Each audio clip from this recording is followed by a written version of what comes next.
preparei mais uma apostila para a gente fazer esse nosso estudo. Quem não tem a apostila lá, pode pegar aqui.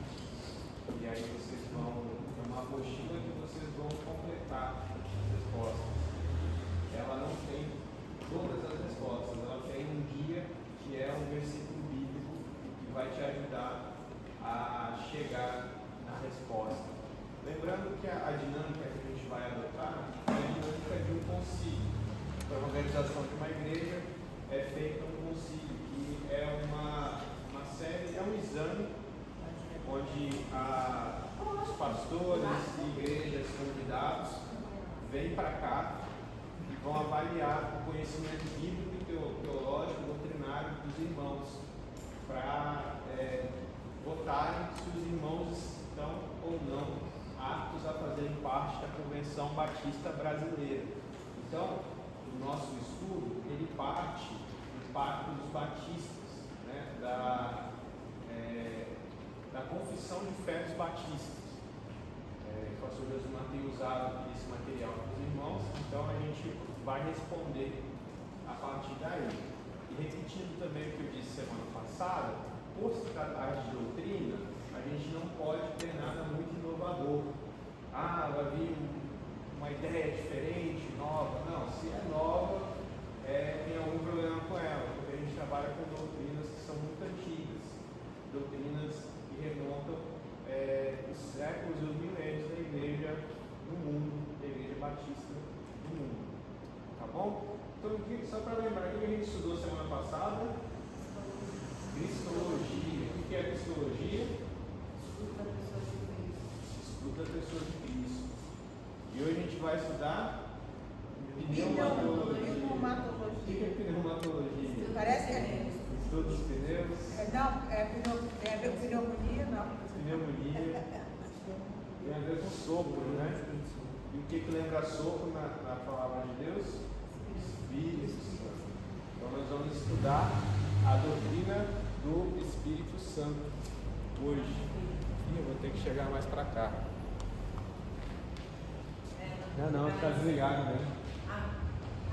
Pode deixar. Está desligado. O problema era eu.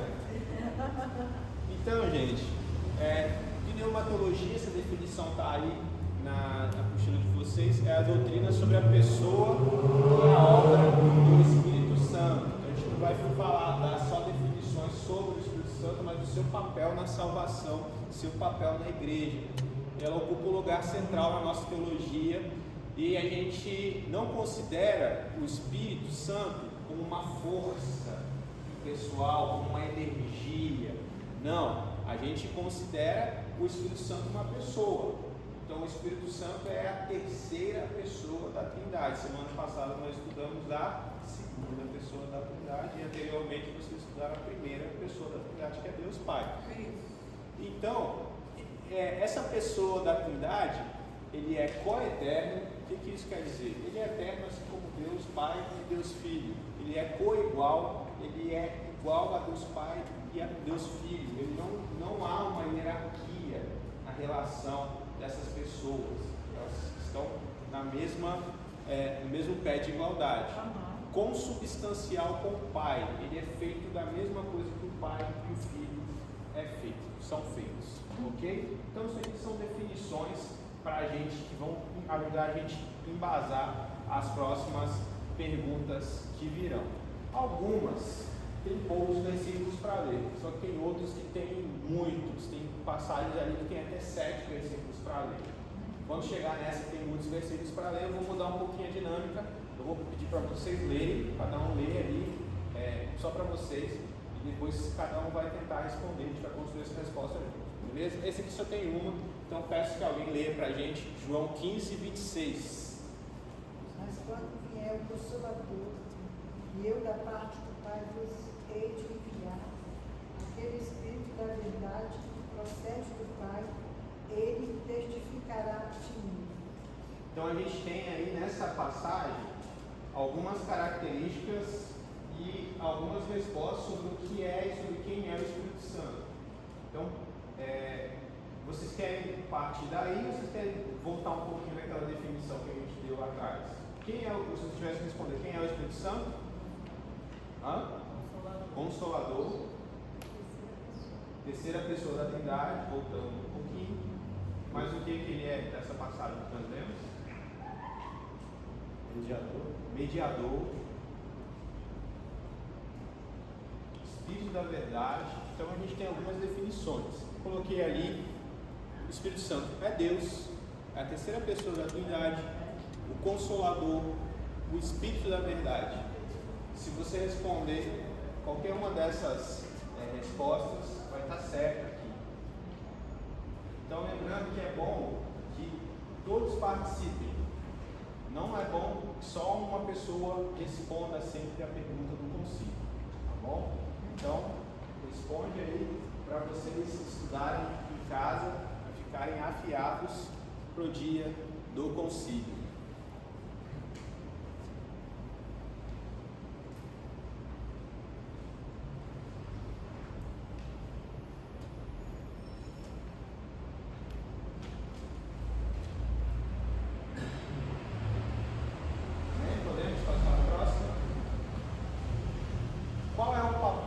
Espírito Santo na conversão. Outra pessoa lê para nós aí, João 16, 8. Onde ele vier, convencerá o mundo do pecado, da justiça e do juízo. Então qual é o papel do Espírito Santo na conversão? Convencer. Convencer do quê? Convencer do pecado, da justiça e do juízo. Tem que ser completo. É bom. Convencer, se você falar convencer do pecado, já está certo.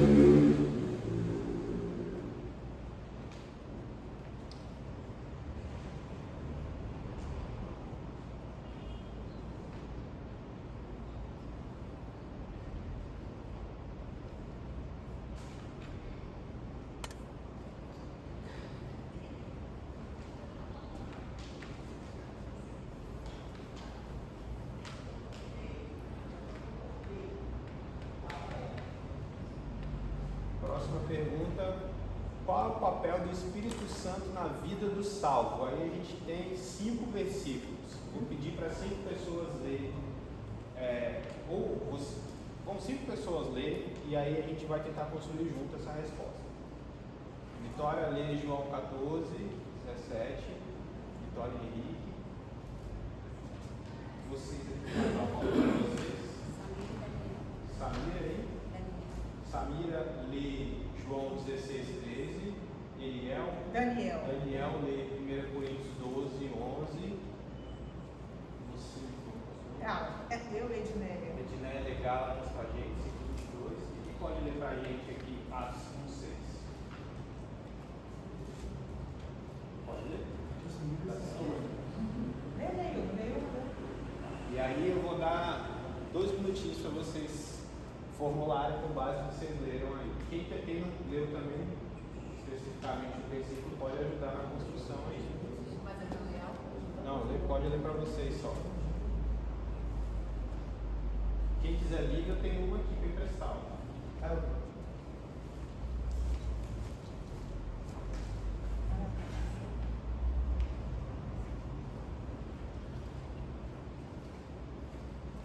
Quando conseguir definir aí.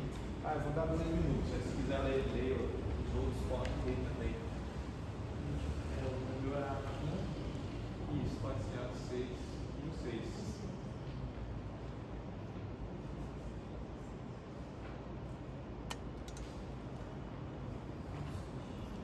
Você não vai ler? Já pode ler? Não, é para ler só para você. Já.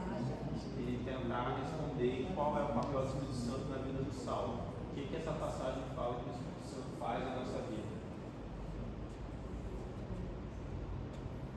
Vitória e Henrique, se já conseguirem falar, a gente já começa com vocês.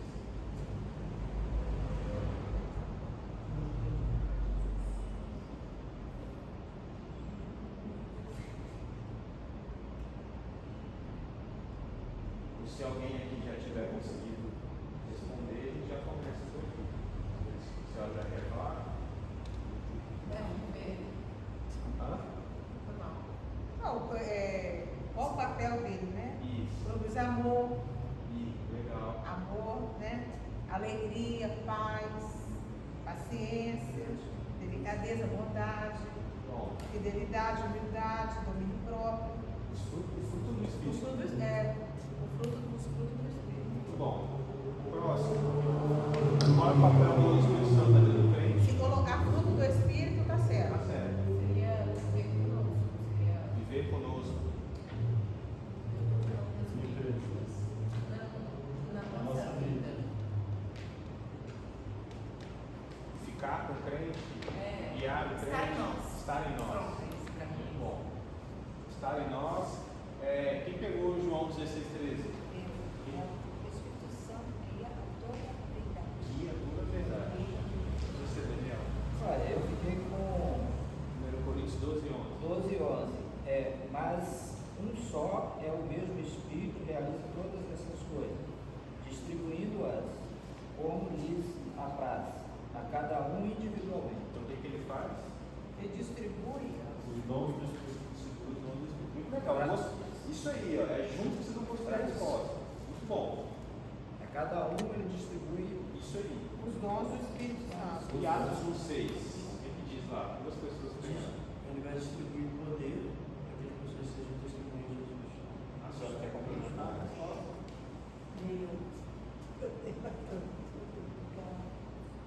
Já tem lugar. Ó, mas eu coloquei aqui, ó, sistematizei para vocês. Não, o Carlos foi aqui. Ela tá olhando lá. Eu olho todos. Ela tá olhando pra Você ver. quer falar alguma coisa sobre isso? Não? Tá bom? Então tá. Então eu coloquei ali, ó, ele habita no crente. A Vitória e o Henrique falaram que ele fica conosco, habita no crente. Guia toda a verdade, João 16:13. Distribui os dons, como o Daniel falou. Dá plenitude à vida do crente, que é o fruto do Espírito. O fruto do Espírito é plenitude. Você consegue lidar com tudo, com todas as situações. Ele capacita o crente a testemunhar. A gente vê lá em Atos. Aí vocês podem terminar de responder. Gostei dessa dinâmica aí, cada um interpretando o versículo e construindo junto aí. Gostei.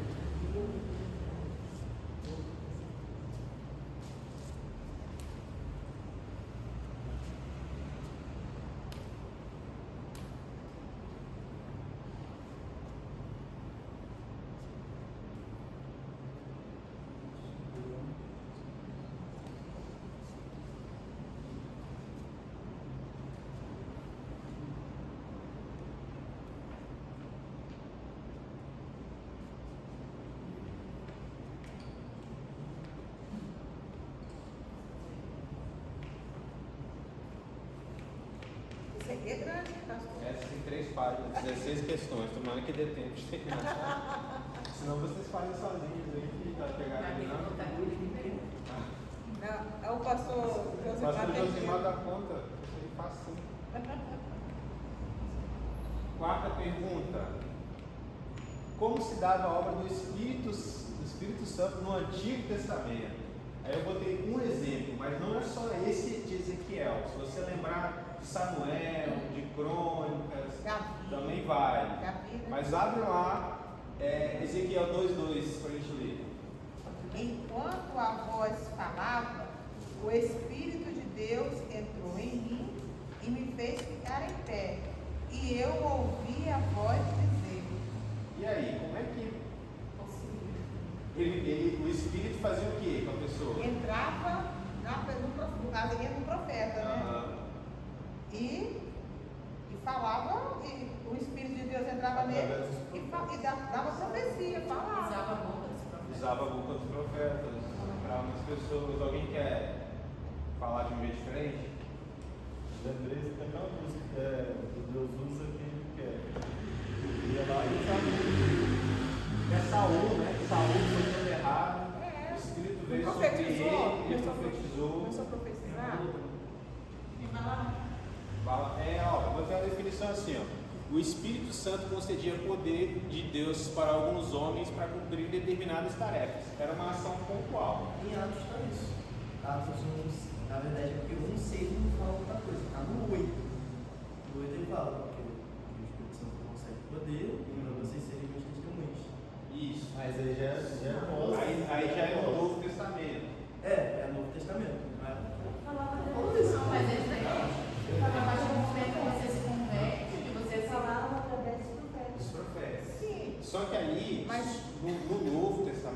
partir desse evento de Pentecostes, acontece o que a Vitória leu, né? O Espírito Santo habita no crente, ele fica no crente. Essa é a diferença da ação do Espírito no Antigo para o Novo. No Antigo ele vinha, igual Saul, todo errado lá, usava Saul. Depois o Espírito se retirava de Saul. No Novo Testamento, a partir do evento de Pentecostes, ali em Atos 2, o Espírito vem, faz morada e habita. Ele não vai mais embora. Bem? Amém. Por isso Saul se perde a salvação. Oi?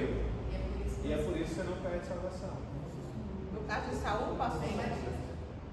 aceita. No caso de Saul. Aí Saul, Saul profetizou porque Deus também estava protegendo Davi, né? Porque nessa época aí, Davi estava lá no meio, estava Samuel. Aí quando Saul foi matar Davi, ele já foi, tanto que todo mundo ia para pegar Davi, eles profetizavam. E aqui a gente vê Ezequiel também é muito isso. O livro de Ezequiel tem muito isso, né? O Espírito do Senhor veio sobre mim, me mostrou, me levou. Ainda no Novo Testamento, ele é uma ação do Espírito Santo, sei lá o que aconteceu junto das pessoas. Sim. A Vitória perguntou se o Pentecostes é uma ação similar ao que aconteceu no Antigo Testamento. Na verdade, o Pentecostes é um cumprimento de uma profecia de Joel 2. Eis que derramarei o meu Espírito. Então ali era o derramar do Espírito, o cumprimento de Joel 2, o cumprimento que Jesus tinha falado. Se eu não for, o Consolador não virá. Né? Então esse evento Pentecostes é algo bem marcante para essa comunidade cristã, essa igreja que estava surgindo, entender. Por isso que foi algo tão marcante. E por isso que repete outras duas vezes entre os gentios. Uma com Cornélio, a família de Cornélio, e outra com Paulo, não me recordo onde, mas com Paulo mais adiante. Só mais duas vezes, que era para a igreja entender que é o mesmo evento que aconteceu ali no Pentecostes. Foi Paulo na prisão, não. Não me lembro se é na prisão, se é em outro lugar. Mas assim, o que interessa é esse derramar do Espírito é um evento marcante. Não é que ele vai acontecer sempre. Aconteceu lá, foi tão marcante. Falaram em outras. Não é que eles falaram em outras línguas. Se você ler direito o texto de Pentecostes, vai falar que aqueles que estavam passando ouviram eles falar nas línguas deles. Eles entendiam. Eles entenderam, foi uma capacitação que Deus deu para eles. Entende? Mas a gente vai chegar em dom de línguas, né? Ainda que eu sei que é confusão, e a gente vai tentar resolver. Tá joia? Então vocês copiaram lá? O Espírito Santo concedia poder de Deus a alguns homens para cumprir determinadas tarefas. É uma nação pontual. 5. O que é o dom do Espírito?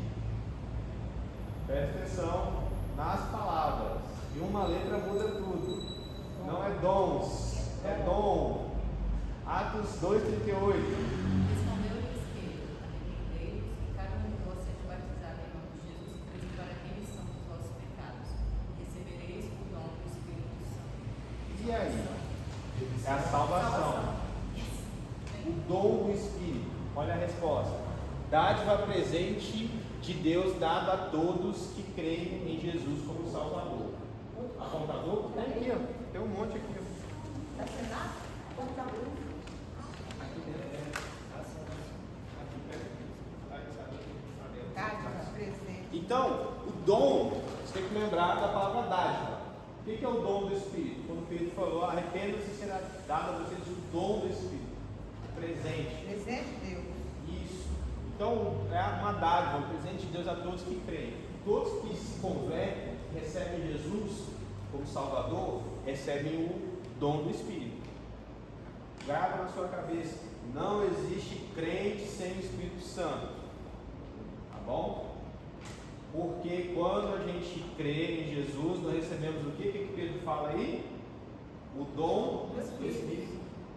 Beleza? Até porque é ele que convence, né, o homem. Sim. O pecado, da justiça e do juízo. É como se você falasse assim, existe crente sem o Espírito. Eu consegui, por meus próprios méritos, me convencer do meu pecado. Não tem como, né? Não é mérito seu. Não. É o próprio Espírito. É o próprio que faz. Espírito que nos convence. Isso aí. Podemos passar? Pode falar aí. Aí, como é que as pessoas no Antigo Testamento se arrependiam? Boa pergunta. Boa pergunta. A gente tem essa ação pontual do Espírito e a salvação pela graça também no Antigo Testamento. Salvação pela fé também no Antigo Testamento. E porque onde que a gente vê isso? Hebreus 11, que diz que aqueles, os heróis da fé, eles foram salvos pela expectativa que eles tinham. Expectativa em quê? No Messias que viria, na descendência de Abraão. A gente já vê o nascimento de Jesus lá em Gênesis, quando Deus fala bem assim: em ti serão benditas ou abençoadas todas as famílias da terra. Então, da descendência de Abraão viria um que abençoaria todas as famílias ou todas as nações. Quem é esse um? Jesus. E aí, com base nessa expectativa dessa descendência de Abraão, as pessoas eram salvas, elas esperavam que esse descendente de Abraão fosse vivo, beleza? Então as pessoas eram salvas também pela fé, na promessa, né, de Deus, ainda no Antigo Testamento. Beleza? Sigamos. 6. Aí, ó. Vocês viram o que é o dom do Espírito. Agora, o que são os dons do Espírito? Presta atenção na palavra. Lê lá pra gente 1 Coríntios 12, 8 a 10. Uma pessoa. Porque a um, pelo Espírito, é dada a palavra da sabedoria, e a outro, pelo mesmo Espírito, a palavra da ciência, e a outro, pelo mesmo Espírito, a fé, e a outro, pelo mesmo Espírito, os dons de cura, e a outro, a operação de maravilhas, e a outro, a profecia, e a outro, o dom de discernir os espíritos, e a outro, a variedade de línguas, e a outro, a interpretação das línguas. Então a gente viu aí, começou a ver o que são os dons do Espírito. Agora Efésios 4, 11, 12.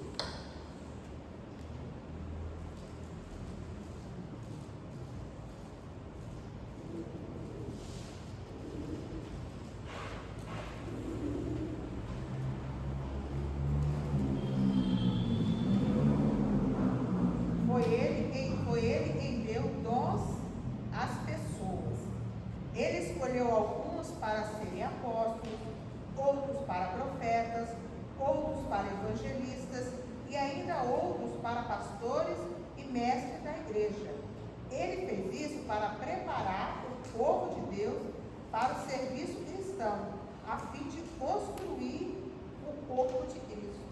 Então, o que são dons do Espírito? Então, vocês viram aí? É o que ele dá? Capacitações. Então, o outro dom do Espírito é o quê? É a dádiva, é o presente, a salvação, para todos que são salvos. E os dons do Espírito são capacitações e talentos dados a alguém por operação interna do Espírito Santo. Talento entra aí? Talento também. Também? Capacitação, e capacidades e talentos. Pode falar. Seria legal o dom de profetizar, a gente, enquanto batista, pode assumir que há profetas aí no nosso tempo. A profecia, no Novo Testamento havia profetas. Sim. Por exemplo, você vai ver o profeta Ágabo que profetiza a Paulo, uma tribulação que viria sobre ele. E aí também o que é profecia do Novo Testamento? É você falar a palavra de Deus, é a pregação. Então a gente encara dessas duas formas. Profecia no Novo Testamento, existiam profetas, só que não era assim tão intencional, né? O camarada vai chegar, esse que te digo, se falou esse que te digo, há 90% de chances de não ser uma profecia. Geralmente alguém vai vir com uma palavra de sabedoria, com alguma coisa assim, para te edificar. Okay? Aquele irmão que chega e te dá uma palavra que no seu coração faz um sentido danado e nem percebeu que te abençoou. É aquele irmão que leu uma palavra, o pastor leu aquela palavra, ele pregou naquela semana, e falou assim, nossa, essa palavra foi para mim. Bom? Então, o que são os dons do Espírito? São capacitações especiais, são funções também. A gente viu ali em Efésios, são funções, porque Deus escolheu uns para pastores, apóstolos e mestres. São funções que deu para a igreja. São dons, pessoas com dons para edificar a igreja. Tá bom? O que é o dom do Espírito? É a dádiva do Espírito, a salvação. O que são os dons do Espírito? Capacitação. Ficou claro para vocês? Dom, salvação, dádiva, presente, dons, capacitação, talentos, tá bom? Acho que vai dar tempo, hein? 7. O que é o fruto do Espírito? Isso aí eu saber. Eu já até li, né? Já foi lido. O que é o fruto do Espírito, então? Amor, bondade. Vou botar a resposta ali. É o resultado da presença do Espírito na vida do crente. É o resultado. O amor, a paz, a benignidade, a compaixão, a fidelidade. Isso aí é o resultado da habitação do crente. Do Espírito Santo na vida do crente. Tá bom?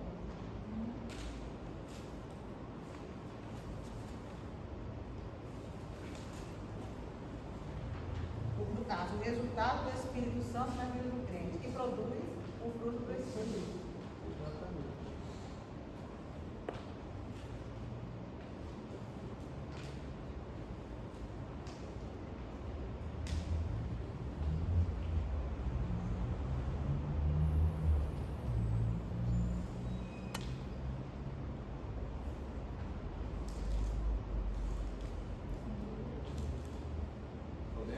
Podemos.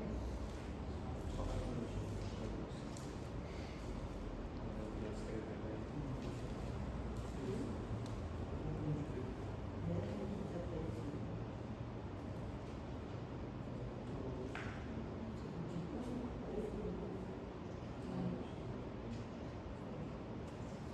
Vamos lá. 8. Como o Espírito distribui os dons, já foi lido também, mas se quiser ler de novo, foi você que leu, Daniel. Como o Espírito distribui os dons? Mas um só, mesmo Espírito, realiza todas essas coisas, distribuindo-as, como lhe apraz, a cada um individualmente. Como lhe apraz. Essa distribuição é conforme ele deseja, conforme ele quer. Não é conforme você quer. Conforme ele quer. Ele quer. E é interessante isso na vida da igreja, é que Deus ele traz pessoas com dons diversos para edificar a igreja. E é uma bênção para a igreja quando a pessoa que tem um dom está no lugar certo. E minha experiência, minha vocação na igreja foi muito legal, porque as pessoas que conviveram comigo me viram a minha vocação primeiro que eu. Você quer descobrir qual é a sua vocação na igreja, começa a ver as coisas que a igreja te procura. No que você é referência na igreja? Que a igreja vem primeiro que você. Às vezes você gosta de fazer, você faz bem, e você acha que é só uma coisa que você faz, é normal para você. Mas por isso é tão importante estar em comunhão, que a igreja vê primeiro que a gente, ela percebe, e ajuda a gente a se envolver, né, com as conversas, com os direcionamentos, com os puxões de orelha, né, com as oportunidades de servir. Então, aquilo que a igreja te procura muito, pode ser que a igreja tenha visto essa vocação em você, tá bom? E ele distribui. O pastor não tem todos os dons que a igreja precisa. Que bom que não tem, né? Senão ele ia ficar sobrecarregado. Eu poderia dizer, eu sou a igreja. Eu sou a igreja. Não, o pastor precisa de um dom que você tem. Olha que maravilha. Qual a importância dos dons para a igreja? Efésios 4:12. Com vistas ao aperfeiçoamento dos santos para o desempenho do seu serviço para a edificação do corpo de Cristo. Então, qual é a importância dos dons para a igreja?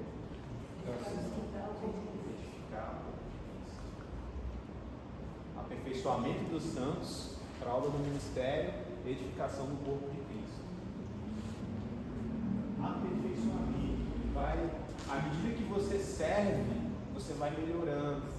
À medida que você serve o outro também é abençoado, é edificado. É muito legal. Você não vai usufruir do seu dom. Não pode pensar nisso? É igual um fruto de uma árvore. A árvore não usufrui, o pé de manga não usufrui da manga que ela dá. Que ele dá. É o outro. Então, os dons servem são a mesma coisa. Não é para você usufruir, é para você servir o outro e edificar o outro. É muito legal. O que é o dom de línguas? 1 Coríntios 12, 10. Essa nem é mais polêmica, tá? Essa nem é mais. Mulher. Fala. Isso é maldição de língua. Essa aí não é nem a mais polêmica. Leia pra gente. 1 Coríntios 12, 10. A uma ele dá o poder de realizar milagres, a outra a capacidade de profetizar, a outra ele dá a capacidade de discernir se uma mensagem é do Espírito de Deus ou de outro Espírito, a outra ainda dá a capacidade de falar de diferentes línguas, enquanto a uma capacidade capacidade de interpretar, é isso mesmo.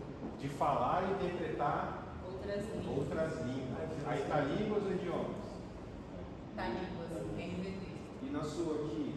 Esqueci o seu. Edneia. Qual está línguas ou idiomas? 12, 10, né? Isso, final 10.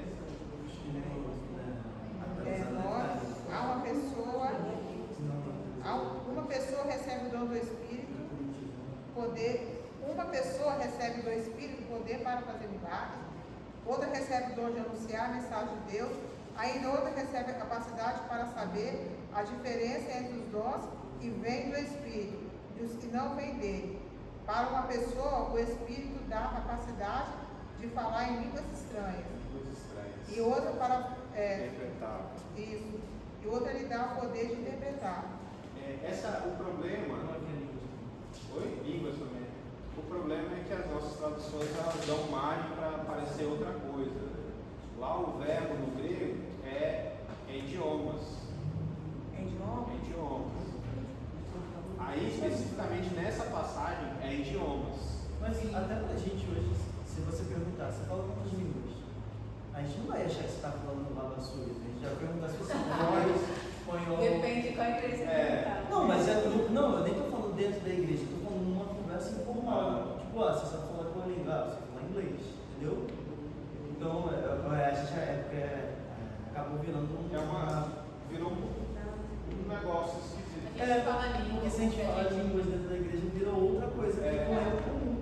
A gente pensa muito na fisionomia, por exemplo. A gente chama de poliglota, glote, aquele que fala 3 ou mais línguas. Então, é 3 ou mais línguas.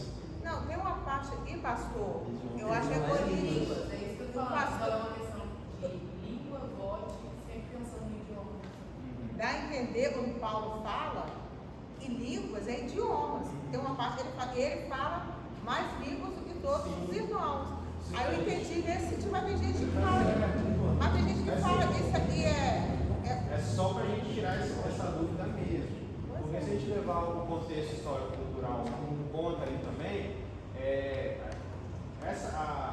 a Roma antiga, esse Império Romano, era uma congregação de diversas nacionalidades que estavam ali. Então havia muitas línguas sendo faladas. Né? Então, essa ideia de ser uma língua espiritual não é, né? É idiomas, né? É idiomas.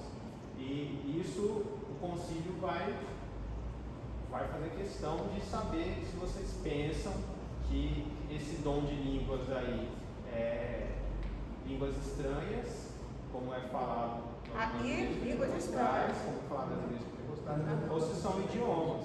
Pastor, mas a gente vê em alguns canais de TV, em algumas emissões, eles falando, aquela forma que algumas vezes usa aquele linguajar que a gente não entende nada.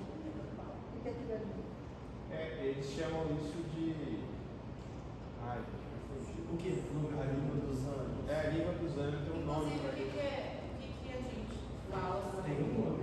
Uma dúvida nessa banda fala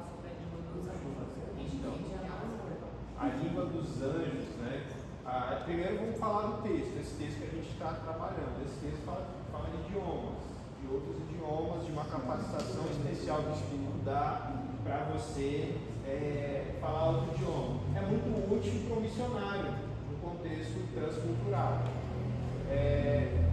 A gente, eu recomendo a você, quando for conversar com um pentecostal, não vá para um embate de falar vocês estão errados, não sei o quê. Tempo, e eu acho que é até desrespeitoso. Vai chegar lá. Se ele quiser saber como você crê, se você crê, você fala. Pode falar. Pode acontecer, então, de acontecer algo, posso dizer, tipo o que aconteceu em Pentecostes, na hora, porque eu já vi alguns, claro que eu não sei, mas testemunhos de missionários que precisavam se comunicar, tribo, alguma coisa assim, e conseguiu, entendeu? É o que o texto está falando. Achei que era algo mais, tipo Paulo, que ele fala 300 amigos. É o que o texto está falando, Mas pode tem ser que ter alguém. uma pessoa para interpretar, para a gente saber. Também pode ser. Tem alguns deles falando, a gente não entende. Isso aí, tem que ter alguém Tem que ter alguém para interpretar. interprete. Há também quem pense que é uma língua espiritual. Vamos supor que é uma língua espiritual. Tem que ter, a pessoa que está falando não pode ela se auto-interpretar. Alguém que está perto dela vai ter que Mas pensar. esse texto que nós estamos falando não é uma língua espiritual, é idiomas. Se você baixar Romanos, aí há uma discussão. Nesse texto aqui não há uma discussão. A gente pode distribuir interpretação livre, por exemplo, dos nossos escritos. Dom de línguas. Ou seja, justamente o intérprete, mesmo sendo na língua portuguesa, uma é dicionário e a outra é falada. Né? É uma outra língua. E pastor, aqui também no 1 Coríntios 12, 10, eles falam que a outros deu o dom de discernir os espíritos. Se alguém fala, se alguém está falando, fala da parte de Deus ou não. Por exemplo, você tem ali no livro de Atos uma moça que adivinhava as coisas. Paulo na hora viu e falou, isso aí não é de Deus não. É demônio. Expulsou. Sou o demônio. Entendeu? É isso. É você saber que está ali. E às vezes a pessoa não está sozinha mesmo. Entendeu? Na hora você sente, você sabe. Eu tinha um amigo, isso aqui é um parênteses. Ele não tinha esse dom não. Aí ele ia para evangelismo na rua, aí vinha aqueles malucão, vinha falando, tudo doido, assim, pra cima dele. Ele botava a mão aqui e apertava. Aqui. Se é demônio, não arria, né? Mas se não é, Qualquer um o cara vai arriar. É só uma brincadeira. Olha, isso aí. É porque se o cara está endemoniado, ele vai vir muito forte para cima de você. Né? Mas se não é, se é só o doidão querendo te imitar, você vai pensar. E esse meu amigo era grandão, né? Então ele botava assim, meu pai fez uma parada dessa, a mulher falou que estava endemoniada, né? Mas eu não recomendo não, tá? Ele deu um tapa, Vai ficar. deu um tapa, pastor, doeu. Eu falei, então já saiu tudo, então. Amém? Resolvido. Vamos passar para a próxima? Pode falar, gente. Esse dom, então, acho que diferente dos outros, não é só o cristão que tem, né? Porque outras pessoas não cristãs também sabem falar. Aí isso é interessante. Tem características que são naturais das pessoas, mas aquelas características que não são naturais das pessoas, que ela começa a desenvolver a partir de uma relação com Cristo, é a capacitação do Espírito Santo. Vamos lá. Faltam 5 questões. Vai dar tempo. O que é o batismo no Espírito Santo? Eita, nós sei também. Efésios 1, 13 e 14. Batismo com o Espírito Santo, eu acho que nem sei se aparece essa expressão junto na Bíblia. A gente não acredita nisso, a gente recebe o Espírito Santo. Então, eu acho que é isso que eu estou tentando puxar. Não sei se aparece na Bíblia essa expressão. Batismo no Espírito Santo. Tem quando Jesus é batizado com João Batista, tem falando que ele recebeu o Espírito, mas não diz que ele recebeu o batismo do Espírito. Exato. Mas vamos lá, eu acho que essa passagem lança a luz sobre isso. Efésios 1, 13 e 14. A mesma coisa aconteceu também com vocês. Quando ouviram a verdadeira mensagem, a boa notícia que trouxe para vocês a salvação, vocês creram em Cristo. E Deus pôs em vocês uma marca de proprietário quando lhe deu o Espírito Santo. E ele havia prometido. O Espírito Santo é a garantia de que receberemos o que Deus prometeu ao seu povo. E isso nos dá a certeza de que Deus dará liberdade completa aos que são seus. Só até o 14 mesmo. Portanto, ele é grande. Portanto, louvemos a sua glória. Então, uma tradução mais antiga, quem pode ler para mim? Só o 14. Eu só tenho um João Almeida atualizando. O qual é o penhor da nossa herança, para a redenção da possessão de Deus, para louvor da sua glória. Meu 13 também, primeiro, meu 13. Em quem também vós estáis, depois que ouviste a palavra da verdade, o evangelho da vossa salvação, e tendo nele também crido, fostes selados com o Espírito Santo da promessa. Aí. Então, o que essa passagem fala para a gente? Quando que a gente é selado com o Espírito Santo da promessa? Quando você aceita Jesus, quando você creu, quando você recebe o evangelho da promessa. E a segunda ideia lá do 14 é o penhor. É o penhor. Primeiro é o selo, ou seja, ele te selou como se fosse uma carta que não pode ser aberta por um terceiro. Só pode ser aberta quando chegar no destino. E o penhor é a garantia. Antigamente se empenhavam as coisas, né? Eu acho que hoje não se empenha mais. Eu acho que Aí você era uma loja.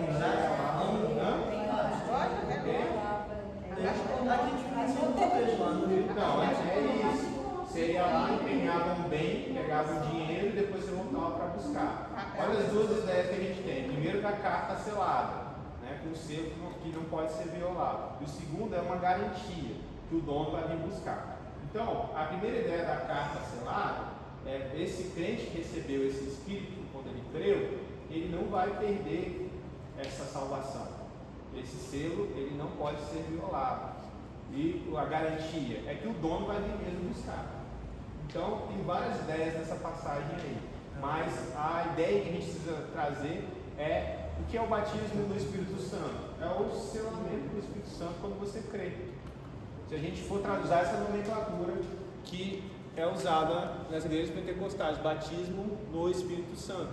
Que nós batistas não usamos tanto ela. Você pode responder assim, é o selamento do Espírito Santo mediante a fé em Jesus Cristo. Mas os pentecostais, eles não falam isso. Eles não creem nisso. Não creem. Isso é uma doutrina nossa. O Espírito Santo, o batismo, quando é outra É coisa. uma segunda bênção. É É o segundo É momento. quando você aceita Jesus como seu único, seu É salvador. porque eles não. são, como o próprio nome diz pentecostais. Então eles meio que fazem a releitura do Novo Testamento. Jesus, depois Eles vem o querem Pentecostes. reproduzir a experiência de Pentecostes. Exatamente. Várias vezes. Então Isso seria mesmo. uma reprodução dessa experiência. E aí você fala em línguas. Isso aí. Nem sempre, então, a pessoa recebeu o Espírito Santo, nem sempre, né? Nunca, quase, sei lá, nunca vi alguém falando em línguas quando aceitou Jesus. Geralmente a pessoa chora, né? Ou ela só aceita. Ela só aceita há um momento, uma coisa intelectual, aí com medo do seu coração. Então, não necessariamente ela vai ter uma manifestação espiritual, né? Porque muita gente é salva sem nem levantar a mão, como o pastor faz o apelo. Eu mesmo, eu me converti em casa, no culto doméstico. Então não houve Da igreja. Apelo. não houve apelo. Essa é uma questão interessante. Tinha um irmão na Bíblia de Jardim do Corim, na célula ele contava que ele não tinha compreensão de que aceitar Jesus era definitivo. Então, toda vez que o pastor fazia apelo, ele ia à frente, declarando que ele aceita Jesus, até ele entender que uma vez que nós aceitamos Jesus, nós temos uma vez, né? A salvação. Precisa aceitar várias Se vezes. você não tivesse pegado tem um irmão nosso também que ele aceitou Jesus novo, ele pensava que para aceitar Jesus tinha que ser uma própria. Aí ele se converteu em casa e ficou ansioso para chegar no culto esperando para Mas eu fiz isso também. Sério?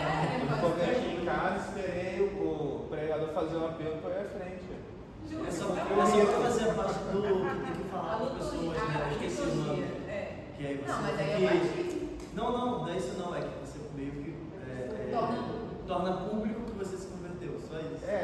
Foi pra igreja, né? Mas Pra esse mim- cara é atropelado, não entende nada quando ele chega no céu. Ah, No vai. caminho. Joga seu fogo. Essa aqui que é a pergunta mais polêmica da noite. Né? O que é a blasfêmia contra o Espírito Santo? Como não crer em Jesus. O quê? Ela já respondeu, não crer em Jesus como Salvador. Não, peraí, mas você Mas será que isso É uma aí versão simplificada da resposta. Mas, vamos lá. Faz sentido. Tem gente que vai falar assim, vai estar preocupado de ter blasfemado contra o Espírito Santo durante o dia e perder a salvação. Tem gente que vai ficar pensando assim. Sim. blasfemou? Mas faz todo Vai sobrar sentido espírito espiritualmente aí, agora. Não, o meu também. Porque eu não Eu sempre tinha faço uma- simplificado tanta blasfêmia do Espírito Santo para simplesmente entender que é óbvio que não crer não tem perdão. Se o perdão é garantido pela crença, não crer não. Você pode responder assim no dia do conselho, tá certo. Mas no dia blasfêmia fiquei com dor de cabeça nessa É negar Negar Jesus. Ó, vamos lá. Blasfêmia. Não, legal. Não, tá falando de blasfêmia de Só pode ser não crer. Não, mas Sim, peraí. mas negar, eu vou te mostrar aqui por que negar. Dentro do contexto da passagem, tá pequenininha ali. Caraca. Ali naquela passagem, porque é polêmica, eu botei a resposta grande, mas geralmente dá confusão. Dentro daquele contexto da passagem, os fariseus, eles rejeitaram que o milagre tinha sido feito por Jesus. Né? E aí, a gente faz uma construção que a irmã fez. Qual é o seu nome, irmão? Ronilda fez ali, que eles não creram em Jesus. Respondeu rasteiro, tá certo. Mas dentro dali, como que se chega ali? O blasfêmia contra o Espírito Santo não é um deslize moral. Fiz uma coisa errada, falei uma coisa errada e perdi minha salvação para sempre. Não é isso. É uma oposição deliberada, consciente, persistente à verdade de Deus manifesta através do Espírito Santo. Sabe? A pessoa está rejeitando ali que aquela obra ali, no caso daquela passagem, era de Deus, era do Espírito Santo, que Jesus era da parte de Deus. Entende? É isso que os fariseus fizeram. Eles não aceitavam que Não Jesus aceitaram. era filho de Deus. Então, eu vou na parte grifada ali. É uma rejeição obstinada da obra convincente e capacitadora do Espírito. Então, ela não tem perdão porque ela impede que a pessoa se arrependa. Então, ela não vai se arrepender. Até porque. Não, mas Resumir assim também acho que não dá não. eu não.